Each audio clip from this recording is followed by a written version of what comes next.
400 பக்கங்களுக்கு நீதிபதி டி குன்கா கொடுத்த அந்த தீர்ப்பை நீதிபதி குமாரசாமியினுடைய அந்த ஒரு பேராகிராஃப் தீர்ப்பை வச்சு டிடிசிபியில் பணியாற்றிய ஒரு அதிகாரி, வருவாய்த்துறையில பணியாற்றின அனுபவம் கொண்ட ஒரு அதிகாரி, சார் பதிவாளர் அலுவலகத்துல பணியாற்றின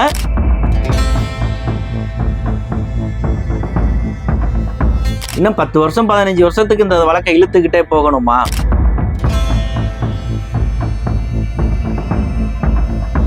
இருபது வருஷம் வெயிட் பண்ணி ஃபுல் மெச்சூரிட்டி அமௌண்ட் வாங்கிக்கிறேன்னு நீங்க சொல்றீங்களா? இன்னும் அந்த வழக்கை இன்னும் எத்தனை வருஷத்துக்கு?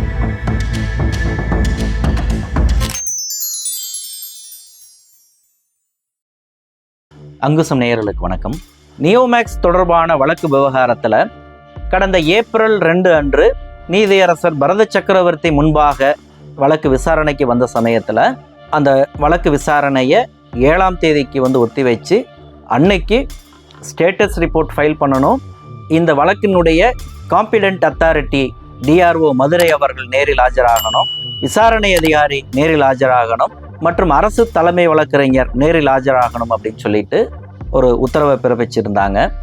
அதனுடைய வழக்கு தொடர்ச்சியாக ஏப்ரல் 7ஆம் தேதி அந்த வழக்கு சொன்னபடியே நீதியரசர் பரத சக்கரவர்த்தி முன்பாக விசாரணைக்கு வந்தது. சொன்னபடி அரசு தலைமை வழக்கறிஞரை தவிர மற்றவர்கள் ஆஜராகியிருந்தாங்க. இந்த நியோமேக்ஸ் வழக்கினுடைய competent authority DRO Madurai K Anbazhagan அவர்கள் அந்த ஸ்டேட்டஸ் ரிப்போர்ட்டை நீதிமன்றத்தில் சமர்ப்பிச்சிருக்கிறாங்க. அந்த ரிப்போர்ட்டின் படி கோவில்பட்டியைச் சேர்ந்த ஜெய சங்கேஸ்வரன் அவர் கொடுத்த புகாரின் அடிப்படையில் தான் கடந்த 20/6/2023 தேதி அன்று 3/2023 என்பதாக அந்த முதல் தகவல் அறிக்கை மதுரை பொருளாதார குற்றப்பிரிவு போலீசாரால் பதிவு செய்யப்பட்டது. அவர்கள் முதலீட்டாளர்களிடமிருந்து பணத்தை ரெட்டிப்பாக்கி தரோம், 2 வருஷம் 3 வருஷத்துல உங்க பணம் டபுள் பண்ணி தரோம் அப்படின்னு சொல்லி தான் இந்த முதலீடை அவங்க வாங்கி இருக்கிறதா குற்றம் சாட்டி இருக்கிறாங்கன்னு சொல்லி அவருடைய அறிக்கையில பதிவு பண்ணியிருக்காரு. அந்த குற்றச்சாட்டின்படி 13,480 பேர் புகார் கொடுத்திருக்காங்க. அந்த புகார்களின் அடிப்படையில் 1,795 கோடியே 36,83,511 ரூபாய் மோசடி நடைபெற்றிருக்கு அப்படிங்கிறத பதிவு பண்ணியிருக்காரு. அடுத்தது இந்த வழக்கில் 8/8/2023 முதலாக இந்த வழக்கினுடைய விசாரணை அதிகாரியாக டிஎஸ்பி மனிஷா அவர்கள் நியமிக்கப்பட்டு வழக்கை தொடர்ந்து நடத்திட்டு வராங்க. அவர்களுடைய அந்த நடவடிக்கையில் 123 நபர்களுக்கு எதிராக எஃப்ஐஆர் அப்படிங்கிறது பதிவு செய்யப்பட்டிருக்கு. 45 நிறுவனங்களுக்கு எதிராகவும் குற்றம் சுமத்தப்பட்டிருக்கு. இந்த வழக்கில் குற்றம் சுமத்தப்பட்டிருக்கக்கூடிய 123 பேரில் கமலக்கண்ணன், பாலசுப்ரமணியன், வீரசக்தி, பத்மநாபன் உள்ளிட்டு 28 நபர்களை டிஎஸ்பி மனிஷா தலைமையிலான போலீசார் கைது செய்திருக்கிறார்கள். 2 பேர் சரணடைஞ்சிருக்கிறாங்க. மொத்தம் 55 இடங்களில் அந்த நியோமேக்ஸ் தொடர்பான முன்னணி இயக்குநர்களுடைய வீடு, அலுவலகங்களில் ரெய்டு நடத்தியிருக்கிறாங்க. அப்படி நடத்தப்பட்ட ரெய்டிலிருந்து 1,22,25,130 ரூபாய் அந்த பணத்தை பறிமுதல் பண்ணியிருக்கிறாங்க. அது டான்பேட் நீதிமன்றத்தில் சமர்ப்பிக்கப்பட்டிருக்கு. அடுத்து 25 4 சக்கர வாகனங்களை பறிமுதல் செய்திருக்கிறாங்க. 2 இருசக்கர வாகனங்கள் பறிமுதல் செய்யப்பட்டிருக்கு. அடுத்தது 8/3/2024 அன்னைக்கு ஜிஓ நம்பர் 195 படி 11,56,46,000 மதிப்புள்ள அசையா சொத்தை அட்டாச் பண்ணியிருக்கிறாங்க. 17/5/2024 ஜிஓ 19 படி 66,21,928 ரூபாய் 18 பைசா மதிப்புள்ள அசையும் சொத்தை அட்டாச் பண்ணியிருக்கிறாங்க. அடுத்து 17/10/2024 ஜிஓ 90 படி 3,32,97,271 ரூபாய் 18 பைசா மதிப்புள்ள அசையும் சொத்தை அட்டாச் பண்ணியிருக்கிறாங்க. நிறைவா 22/11/2024 ஜிஓ 115 படி 16,77,89,653 ரூபாய் மதிப்புள்ள அசையா சொத்தை அட்டாச் பண்ணியிருக்கிறாங்க. ஆக இதுவரைக்கும் இந்த வழக்கினுடைய சிறப்பு விசாரணை அதிகாரி டிஎஸ்பி மணிஷா தலைமையிலான போலீசார் சுமார் 32,53,54,852 ரூபாய் 39 பைசா மதிப்புள்ள நியோமேக்ஸ் தொடர்பான சொத்துக்களை அட்டாச் செய்திருக்கிறார்கள்.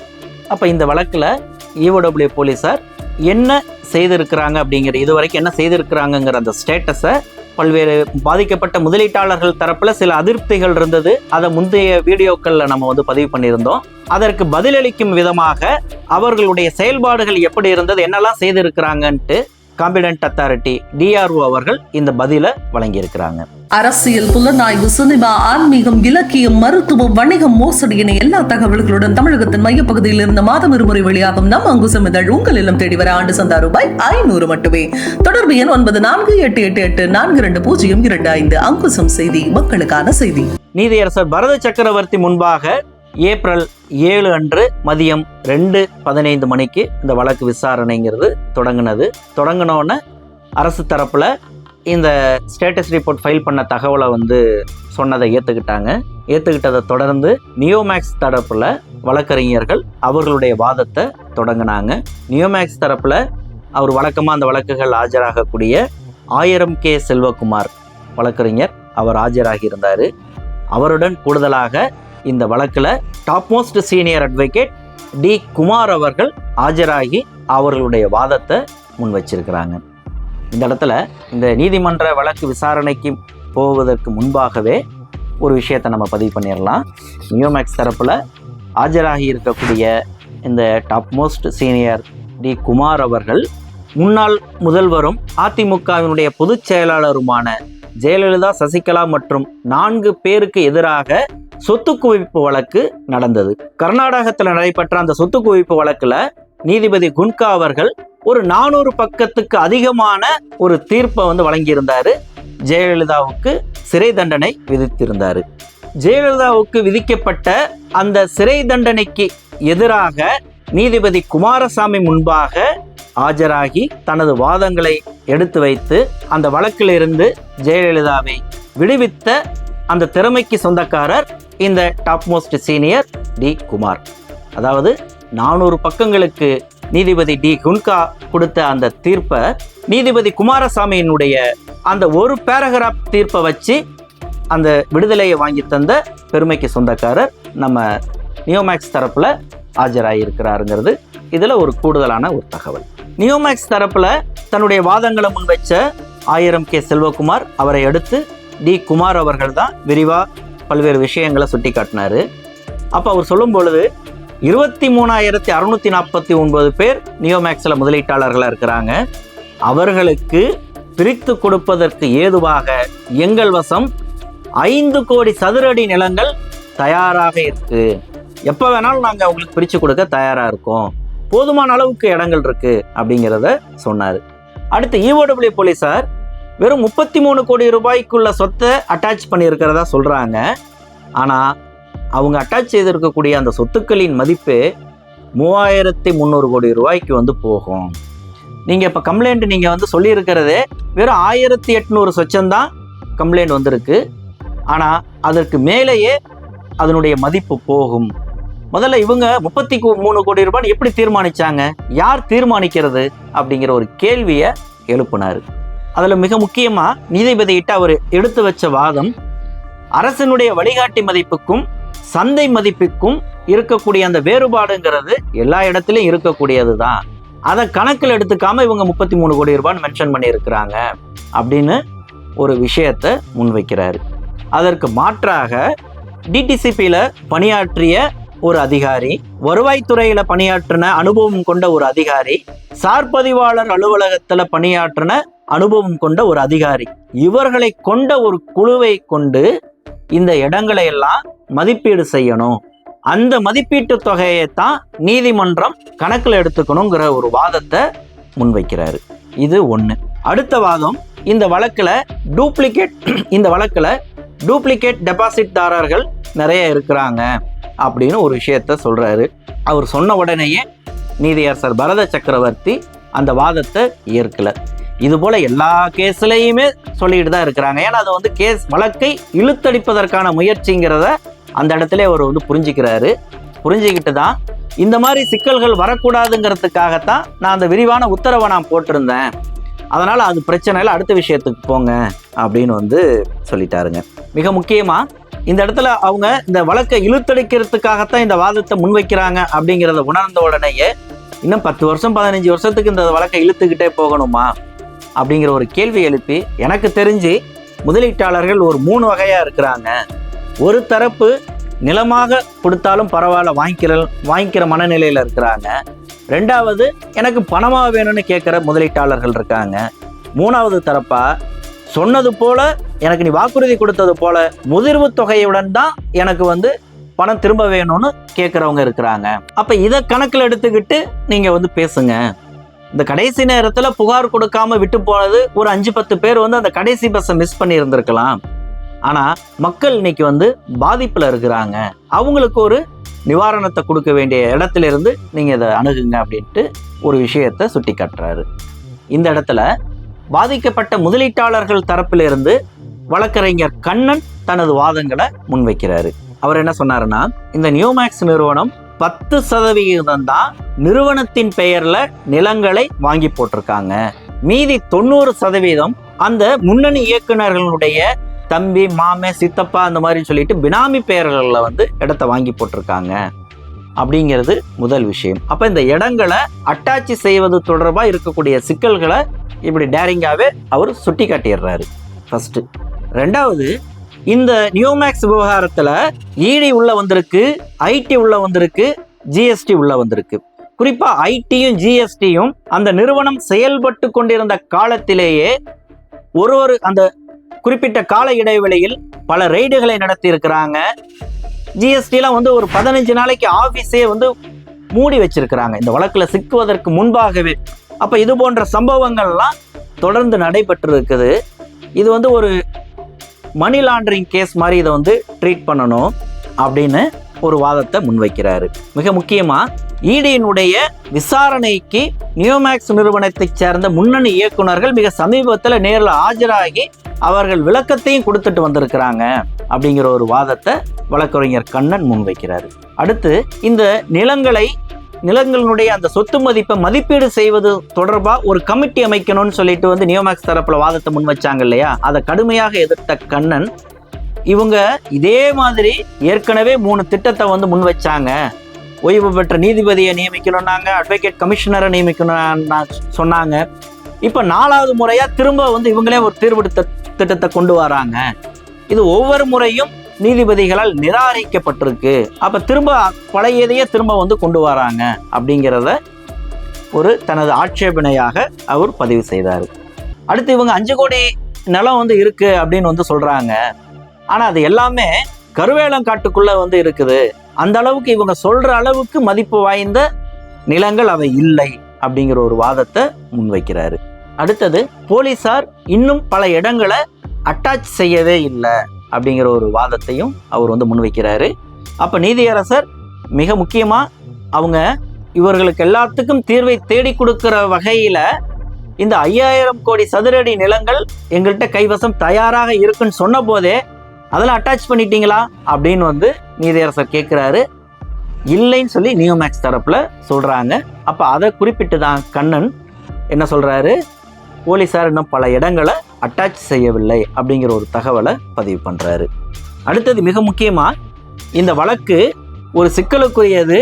இதுல வந்து ஃபாரன்சிக் ஆடிட் அப்படிங்கிறது நடத்தப்படணும், சீரியஸ் ஃப்ராட் இன்வெஸ்டிகேஷன் வந்து தேவை அப்படிங்கிற ஒரு வாதத்தை முன்வைக்கிறாரு. மிக முக்கியமா இவர்கள் இந்த பண விவகாரங்களை எல்லாமே ரொக்கமாகத்தான் வாங்கியிருக்கிறாங்க. பெரும்பாலான பண பரிவர்த்தனைங்கிறது ரொக்கத்துல தான் நடைபெற்றிருக்குது. வாங்கின காசு எல்லாத்தையும் வைக்கிறதுக்கு இவங்க வந்து தனியாகவே கேஷ் குடோனையே பராமரித்தவர்கள் அப்படின்னு சொல்லி ஒரு பகிரங்கமான ஒரு குற்றச்சாட்டை முன்வைக்கிறாரு. நீதிபதி, என்னது கேஷ் குடோனா, இதை நீங்கள் ஐஓட்ட சொன்னீங்களா அப்படின்ட்டு வந்து ஒரு துணை கேள்வியை எழுப்புறாரு. இன்னொரு விஷயம், கண்ணன் வந்து இந்த வழக்கினுடைய ஒரு தீவிரத்தன்மையை இடி, ஐடி, ஜிஎஸ்டி இந்த மாதிரி பல துறைகள் தொடர்புடையது அப்படிங்கிறதுனுடைய அந்த ஆழத்தை அவர் வந்து எடுத்து சொல்றாரு. அப்போ அந்த இடத்துல குறுக்கிட்ட நீதியரசர், சரி இப்போ இன்னும் அந்த வழக்கை வந்து இழுத்துக்கிட்டே போகணும்னு நீங்கள் நினைக்கிறீங்களா அப்படின்னு ஒரு கேள்வியை எழுப்புறாரு. பாதிக்கப்பட்ட முதலீட்டாளர்கள் பல பேர் பிள்ளைகளுக்கு கல்யாணம் பண்ணுறதுக்கு கையில் காசு இல்லாமல் அவதிப்பட்டு இருக்காங்க. பல பேர் வந்து இறந்துருக்கிறாங்க. கல்வி தேவைக்காக வந்து பலர் எதிர்பார்த்துருக்கிறாங்க. இப்படி பல்வேறு தேவைகளுக்காக பணம் கிடைக்கும்னு பாதிக்கப்பட்ட முதலீட்டாளர்கள் காத்துட்ருக்கிறப்ப அவர்களுக்கு அவர்கள் போட்ட பணம் திரும்ப வேணும்னு அவங்க கேட்குறாங்க அப்படிங்கிற ஒரு வாதத்தை முன்வைக்கிறாரு. அதாவது இந்த இடத்துல என்னன்னா, ஈடியா ஐடியா வரட்டும், வந்துட்டு போகட்டும், இவங்க தப்பு பண்ணாங்கன்னா அதை அவங்க விசாரிக்கட்டும். அவன் பணம் போட்டிருக்கிறான், அவன் பணம் போட்ட பணத்தை திருப்பி கொடுக்கறதுக்கு இதுக்கு என்ன சம்பந்தம் அப்படிங்கிறது தான் இந்த இடத்துல நீதியரசர் எழுப்பக்கூடிய மிக முக்கியமான கேள்வி. உண்மையிலேயே இன்னைக்கு இந்த பணத்தை போட்டுட்டு பரிதவிச்சிட்டு இருக்கக்கூடிய நியோமேக்ஸ் முதலீட்டாளர்களுக்கு நீதியரசர் பரத சக்கரவர்த்தியினுடைய இந்த வாதம், அவருடைய இந்த அணுகுமுறை அவர்களுக்கு ஒரு நம்பிக்கை, பெரும் நம்பிக்கை அளிக்கக்கூடியதா அமைஞ்சிருக்குங்கிறத தான் இந்த இடத்துல நம்ம பார்க்குறோம்.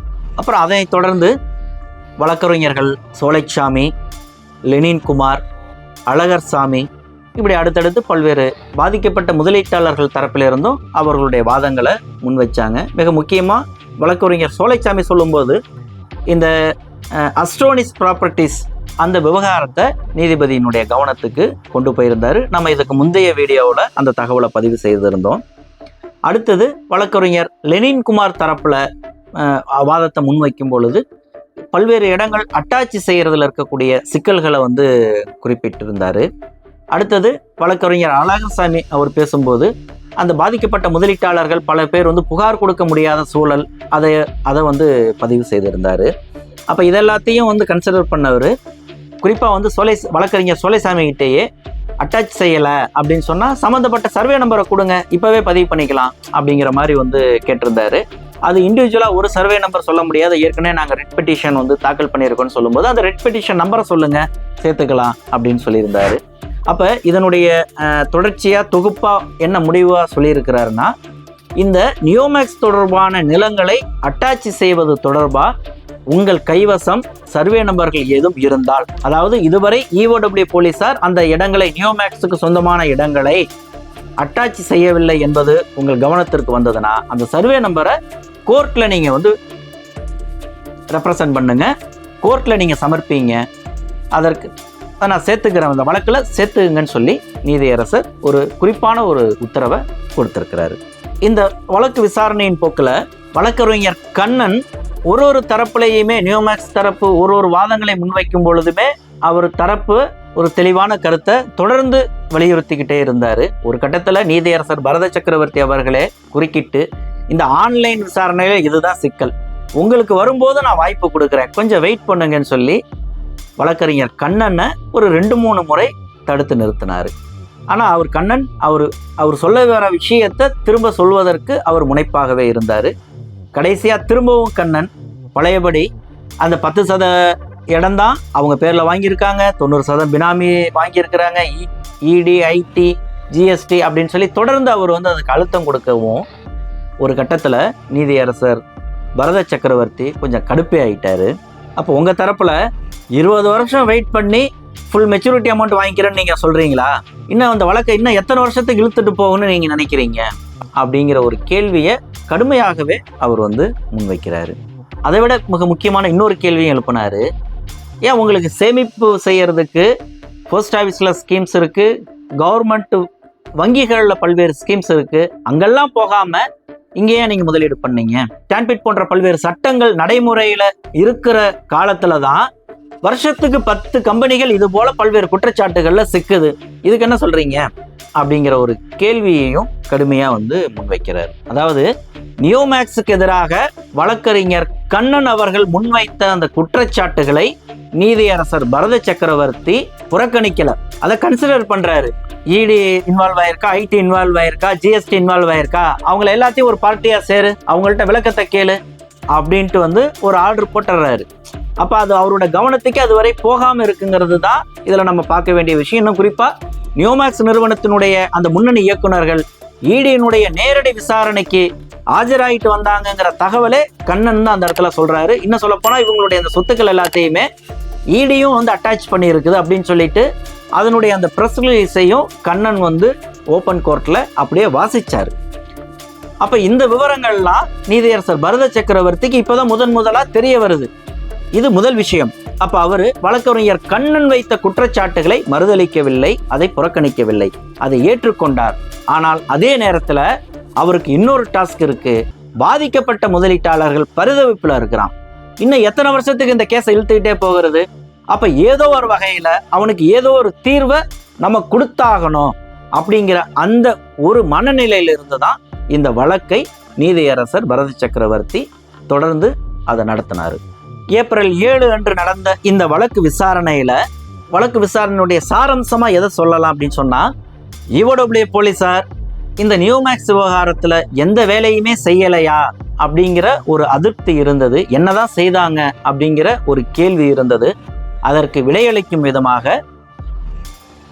EOW போலீசாரினுடைய சார்பா இந்த வழக்கினுடைய காம்பிடென்ட் அதிகாரி DRO அவர்கள் சமர்ப்பித்த அந்த விரிவான அறிக்கை இந்த குறுகிய காலத்துல EOW போலீசார் செய்த வேலைகளை பற்றின ஒரு மதிப்பீடா அமைஞ்சது. இது ஒண்ணு. ரெண்டாவது, இந்த வழக்குல இதுவரைக்கும் அட்டாச் செய்திருக்கக்கூடிய நிலங்களை அல்லது இதற்கு பிறகு அட்டாச் செய்யக்கூடிய நிலங்களை எப்படி மதிப்பிடுறது? அதனுடைய வழிகாட்டி மதிப்பா, சந்தை மதிப்பா?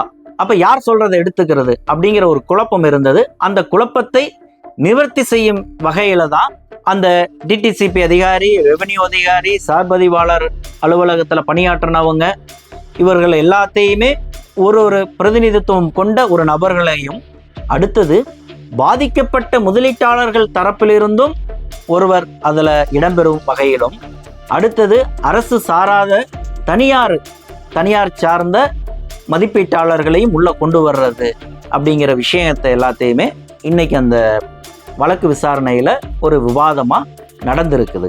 அடுத்தது, EOW போலீசார் இதுவரைக்கும் நியோமேக்ஸ் தொடர்பான நிலங்களை அட்டாச் செய்யலைன்னா அதை அட்டாச் செய்வதற்கான ஒரு வாய்ப்பை ஏற்படுத்தும் வகையில நீதிமன்றத்திலேயே அதை நீங்க ஏங்கிட்டே நீங்க கொடுங்க அப்படின்னு நீதியரசர் வந்து அதற்கான ஒரு தீர்வையும் வந்து சொல்லியிருக்கிறாரு. இதிலிருந்து இதனுடைய தொடர்ச்சியா ஏப்ரல் மாதம் 21ஆம் தேதிக்கு இந்த வழக்கினுடைய விசாரணை ஒத்திவைக்கப்பட்டிருக்கு. இப்போ இந்த வழக்குல இதுவரைக்கும் வாதம் எப்படி நடந்தது, வழக்கு நடந்த விதத்தை சொன்னோம். இருந்தாலும் இதற்கு அப்பால இன்று நடந்த இந்த வழக்கு விசாரணையில சில விடை காண வேண்டிய கேள்விகளும் குழப்பங்களும் நீடிக்கத்தான் செய்யுது. முதல் விஷயம், நீதியரசர் பரத சக்கரவர்த்தி அவர்கள் வழக்கு விசாரணையின் போது ஒரு விஷயத்த சொன்னாங்க. கடைசி பஸ்ஸை தவற விட்டவங்க ஒரு 4-5 பேர் இருக்கலாம், அவங்கள வந்து சேர்த்துக்கலாம், ஒன்றும் பிரச்சனை இல்லை அப்படின்னு வந்து சொல்லியிருந்தாங்க. ஆனால் நியோமேக்ஸில் அந்த புகார் கொடுப்பதற்கான அந்த கடைசி பேருந்தை தவற விட்டவர்கள் வெறும் 4-5 பேர் மட்டும்தானா? இது மிக முக்கியமான ஒரு கேள்வியாக இருக்குது. அந்த கடைசி நேரத்தில் அந்த கடிதங்களை வாங்காமலேயே திருப்பி அனுப்பப்பட்ட அந்த புகார்தாரர்களுடைய நிலை என்ன அப்படிங்கிறது இந்த இடத்துல தெளிவுபடுத்தப்படலை. இது ஒரு விஷயம். அடுத்தது, நியோமேக்ஸ் நிறுவனத்தின் தரப்புல 5 கோடி சதுரடி கொண்ட நிலம் எங்கள் கைவசம் இருக்கு, இதை தான் ஆதி காலத்திலிருந்து சொல்லிட்டு இருக்கிறாங்க, இந்த வழக்குல சிக்கின காலத்திலிருந்து. அதை ஏன்ப்பா இதுவரைக்கும் EOW போலீஸ்ல சமர்ப்பிக்க மாட்டேங்கிறீங்க? இது அவர்களுக்கு எதிராக முன்வைக்கக்கூடிய முதலீட்டாளர்களுடைய தரப்பிலிருந்து எழுப்பக்கூடிய கேள்வியா இருக்கு. 5 கோடி ஏக்கர் சதுரடி நிலம் இருக்குங்கிறாங்க. அதனுடைய சர்வே நம்பர் டீட்டெயில்ஸை EOW போலீஸார்ட்ட கொடுத்துட்டு அவங்க ஈஸியாக அட்டாச் பண்ண போறாங்க. விஷயம் முடிஞ்சு போச்சு. அதை கையில வச்சுக்கிட்டே இருக்கு நாங்க அவங்க கொடுக்கறதுக்கு தயாரா இருக்கிறோம் அப்படின்னே சொல்றாங்கன்னா இதனுடைய நோக்கம் என்ன? என்கிட்ட அனுப்பு, நான் பார்த்து செட்டில் பண்ணிக்கிறேன் அப்படின்னு நியோமேக்ஸ் தரப்பு விரும்புதா அப்படிங்கிற ஒரு கேள்வியை பாதிக்கப்பட்ட முதலீட்டாளர்கள் தரப்பிலிருந்து எழுப்புறாங்க. அப்ப இதுவரைக்கும் வந்த புகாரினுடைய மதிப்பு EOW போலீசார் சமர்ப்பித்திருக்கக்கூடிய அறிக்கைகளின்படியே 1800 கோடி ரூபாய் அப்படின்னு வந்து வருது. ஆனா இதுவரைக்கும் EOW போலீசார் அட்டாச் செய்திருக்கக்கூடிய சொத்துக்களுடைய மதிப்பு வெறும் 33 கோடி. அப்ப 1800 எங்க, இந்த 33 கோடி எங்க? அப்ப இந்த 33 கோடியை வச்சு இந்த 1800 கோடியை எப்படி பிரிச்சு கொடுக்க போறாங்க? அல்லது இந்த 33 கோடி ரூபாய் மதிப்புள்ள சொத்துக்களை அட்டாச் செய்வதற்கே ஏறக்குறைய 2 ஆண்டுகளை நெருங்கி, இன்னும் 2 மாதம் வந்தா 2 ஆண்டு, இவ்வளவு காலம் பிடித்திருக்கிறது என்றால் இன்னும் இவங்க 1600 கோடி ரூபாய்க்கு மதிப்புள்ள சொத்துக்களை அடையாளம் கண்டு அதை அட்டாச் பண்ணி எப்பப்பா பிரித்து கொடுக்க போறாங்க அப்படிங்கிற ஒரு குழப்பத்தை இந்த விவகாரம் இந்த இடத்துல ஏற்படுத்தியிருக்கு. இது ஒரு விஷயம். அடுத்தது, இதற்கு நியோமேக்ஸ் தரப்பு சொல்லக்கூடிய பதில், அது 33 கோடின்னு அவங்க ஒரு வழிகாட்டி மதிப்பை வச்சு ரொம்ப குறைச்சலா மதிப்பிட்டுட்டாங்க. இது எப்படி பார்த்தாலும் 3300 கோடி ரூபாய்க்கு போகும். இப்போ வந்திருக்கிற புகாரை விட 2 மடங்கு புகாருக்கு கூட இந்த இடத்த வச்சே கொடுத்துடலாம் அப்படின்னு நியோமேக்ஸ் தரப்புல சொல்றாங்க. இது ஒரு குழப்பம். பாதிக்கப்பட்ட முதலீட்டாளர்கள் இந்த இடத்துல என்ன கேள்வி எழுப்புறாங்கன்னா, சரிப்பா, யுஓடபிள்யூ போலீஸார் இப்போ இந்த 33 கோடி ரூபாய் மதிப்புள்ள சொத்துக்களை அட்டாச் பண்ணியிருக்கிறாங்கல்ல, இதெல்லாம் எப்போ வாங்கினது? இப்போ நீங்க கைவசம் தீர்வு திட்டத்துக்கு தயாராக வச்சிருக்கிறோம், ஒரு 5 கோடி சதுர அடி நிலம் இருக்குன்னு சொல்றீங்கல்ல, அந்த சர்வே நம்பர்லாம் எடுத்து பாருங்க. அதெல்லாம் எந்த காலத்துல எந்த வருஷத்துல நீங்க வாங்கி போட்டது அதை முதல்ல சொல்லுங்க. அடிச்சு சொல்றாங்க, அது எல்லாமே ஒரு 10 வருடங்களுக்கு முன்பு வாங்கி போட்ட நிலங்கள், அல்லது ஏறக்குறைய குறைந்தது 5 ஆண்டுகளுக்கு முன்பு வாங்கி போட்ட நிலங்கள், இப்ப வாங்கினதே இல்லைங்கிறாங்க. இன்னும் குறிப்பா சொல்றது என்னன்னா, நாங்க கொடுத்திருக்கிற பாண்டெல்லாம் 2020க்கு பிறகு என்கிட்ட நீ வாங்கின அப்படிங்கிறதுக்கான ஆதாரங்களா அது இருக்கு. ஆனா நீங்க கோர்ட்லயும் சரி, நீங்க கைவசம் வச்சிருக்கிறதா சொல்றதுலயும் சரி, இருக்கக்கூடிய எந்த ஒரு நிலங்களும் 2020க்கு பிறகு நீங்க நிலங்கள் வாங்கவே இல்லை. அதுக்கு முன்னாடி வாங்கி போட்ட நிலங்கள் தான். அப்ப அதுக்கு முன்னாடியே நீங்க நிலத்தை வாங்கி போட்டீங்க. 2020ல எங்களிடமிருந்து வசூலிச்ச இந்த 1800 கோடி ரூபாய் எங்க? அதை என்ன பண்ணீங்க? அதுக்கு பதில் சொல்லுங்க அப்படின்னு ஒரு கேள்வியை எழுப்புறாங்க. அடுத்த விஷயம், இந்த வழக்குல அந்த ஜெயசங்கரேஸ்வரன் அப்படிங்கிற ஒருத்தர் கொடுத்த புகாரின் அடிப்படையில தான் இது எஃப்ஐஆரே ஆனது. ஆனா இதுல ட்விஸ்ட் என்னன்னா, அந்த ஜெயசங்கரேஸ்வரனுக்கு செட்டில்மெண்ட் பண்ணியாச்சு. அவருக்கு அரசு வழிகாட்டி மதிப்பின் அடிப்படையில தான் செட்டில்மெண்ட் செய்யப்பட்டிருக்கு. அதற்கான ஆவணங்கள் கைவசம் இருக்கு. அப்ப இந்த வழக்கினுடைய முதல் புகார்தாரர் அவர் தான் சூத்திரதாரர். அவருக்கு அரசினுடைய வழிகாட்டி மதிப்பின் அடிப்படையில அவருக்கு செட்டில்மெண்ட்னா, அப்ப எங்களுக்கு மட்டும் சந்தை மதிப்புல நீங்க செட்டில்மெண்ட் பண்ணுவீங்களா? இப்படி ஒரு கேள்வி இருக்கு. அடுத்தது, அன்னைக்கு நீங்க 1 கோடி ரூபாய்க்கு ஒரு இடத்த நீங்க வாங்கி போட்டிருப்பீங்க. அது இன்னைக்கு 10 கோடி ரூபாயாக மதிப்பு உயர்ந்திருக்கு. அன்னைக்கு நான் 1 லட்சம் ரூபாய் முதலீடு பண்ணேன், இன்னைக்கு எனக்கு 10 லட்சமா நீ திருப்பி தர போறியா?